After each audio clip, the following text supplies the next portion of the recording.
And then you said money. How is money going to change? How is money? Well, poor people don't have bank accounts, and so when they have an emergency, they want to borrow, save. It's very tough. Small transactions, the fees are just too high when you have banks and ATMs and all that. If we take the cell phone and just use digital currency, then you can have all those financial services. So 2 billion people who don't have any kind of bank account will have all sorts of innovative services, help them save, pay for education. And it requires a little bit of work getting the regulation right, getting it to critical mass, getting people to trust it.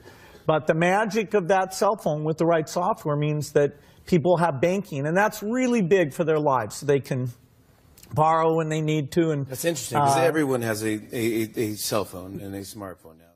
I am here with Bill Gates. We know him from Microsoft. We now know him for the Bill and Melinda Gates Foundation. Bill, it's great to see you.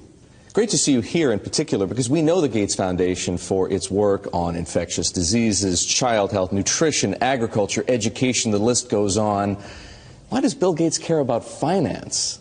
Well, it's all about helping the poorest. And one thing they don't have access to is bank accounts. The fee structure, if you have small amounts of money, is just too high. And we got involved in some traditional microlending, but just didn't see how that could scale up and get inexpensive enough. So now we're involved in trying to make sure we get a very efficient digital payment structure set up for all the poorest in the world to get financial products that work for them. What are you doing? The idea is that typically through the cell phone, you should be able to send money to your relatives. You should be able to track the money that's coming in, set aside money to buy seeds the next year. And there are countries where this is beginning to take off. Kenya, Bangladesh, even Somalia, maybe the last country you'd suspect, up in Somaliland, almost half of the GDP is done digitally. I don't need to tell you that the poor have been unbanked for as long as there have been banks. Why is this time different?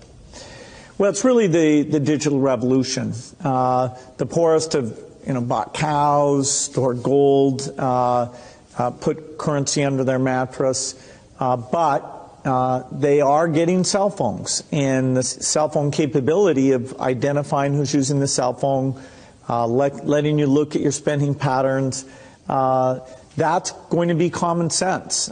People are going to have help and lots of innovative products competing on top of this digital currency platform. So if technology, mobile phones for example, digital money, helps to increase access to financial services at the same time as it lowers the cost of delivery, why is philanthropy needed? Philanthropy should just be here to bootstrap this. There are a lot of regulations in this area, and understanding how those regulations can make the cost of remittances, where you're sending money back to your family in your country of origin, how right now that has about a 5% overhead on it. We think we have a role to make sure that, particularly for the smaller transactions, the regulations don't impose those very high costs. Once this gets going, then we'll step up to the applications and say, okay, how does a savings application help the mother make sure money's focused on the kids? How does it help them stay in school, set money aside for the uniform or for good future planning? Some of what you just described, the need to move money from place to place, the cost of doing so, the overhead, as you put it, makes me think, believe it or not, of Bitcoin, because some people have said, hey, Bitcoin is the answer to those problems. Are you a believer? Well, Bitcoin is exciting because it shows how cheap it can be. Bitcoin is better than currency in that you don't have to be physically in the same place. And, of course, for large transactions, currency can get pretty inconvenient. The customers we're talking about aren't trying to be anonymous. They're willing to be known. So the Bitcoin technology is key, and you could add to it, or you could build a similar technology where there's enough attribution that people feel comfortable. This has nothing to do with terrorism or any type of money laundering. What kinds of people or private enterprises right now are helping to solve the same problems you're interested in? Well, in some countries, the mobile companies have been fantastic. In a few other companies, it's been the banks. In some countries, it's a startup company that's neither a bank nor a mobile company. In Bangladesh, the bKash offering runs across any phone, and they've gotten the regulations so that they have a product that we think will get very, very pervasive. So entrepreneurs are there. The enablement this creates, if you want to put in, say, electricity in a city, collecting your bills is one of the reasons why the underspending of infrastructure in these areas is a real thing holding back the economy. You mentioned banks. Are the legacy institutions, for the most part, banks, credit card companies, payment processors, friend or foe?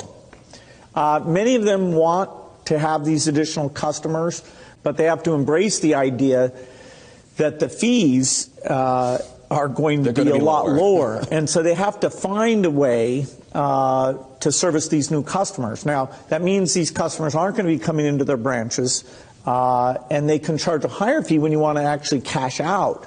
But if it's a pure digital transaction, then, you should be paying, less than 1% to move that money from you to a merchant or from you to a friend, even with meeting all the regulatory requirements.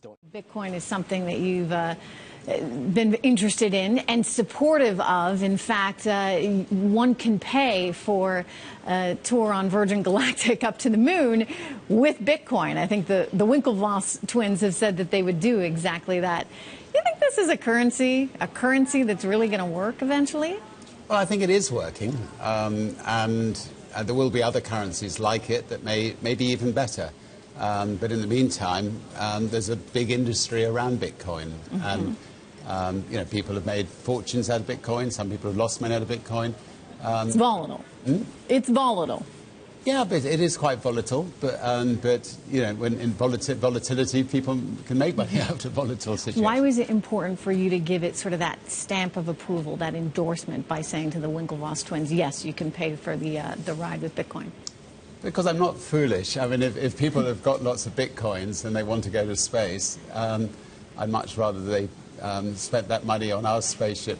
Whether I keep 50 Bitcoins is another matter. But I'd much rather they spent that money on a Virgin Galactic spaceship than on, Elon will be sending people to space one day on Elon's spaceship. So we'll grab the money while it's there. And so that's another reallocation of trillions of dollars. And then in financial services, Chris talked about it earlier, but Bitcoin and things like it is the equivalent of the red pill. Okay? We are entering a completely world of uncharted water right now. Have you made any investments in Bitcoin? So, I own Bitcoin in my hedge fund. I own Bitcoin in my fund. I own Bitcoin in my private account. It is a huge deal. It's a huge, huge, huge deal. Because what you're talking about right now is, for the next 3 to 5 years, an unbelievably better store of value. It is gold 2.0, right? The value of gold that hedges the world economy, about $9 trillion, right? $1,300 an ounce, of which only $100 to $150 is the actual production value. So all the rest of it is imputed, where, Lena, you and I have decided that it's worth $1,300 an ounce. Well, guess what? I can do the same thing with Bitcoin, except now I can do it outside the purview of every single government. It's being used everywhere where you would think it would be used. Russia, Iran, Iraq, Egypt, Venezuela, Argentina, everywhere where you have currency pressure, everywhere where you want to basically shield your assets. And then after that, it'll probably become a payment mechanism. So in all of these three industries, you're talking about trillions of dollars up for grabs. Up for grabs, right? And it's just about trying something. Right. And taking a few months to understand what the opportunity is and then hit the scene. And I think that the cool thing is, it's easier to know how to code. It's actually useful in a way where, you can probably hack something together yourself. You can find folks. And so this is the time where people should be trying really big, crazy things. Well, that's a great way to end. Thank you so much, Chamath. Kevin O'Leary is our business commentator and the chair of O'Leary Funds. We know he has a thought or two on that. Nice to see you in studio again this morning. Number, what's going on with this huge rise from $20 way up into the hundreds and then a precipitous fall yesterday? Well, let's remember that until yesterday, most people around the world never heard of Bitcoin.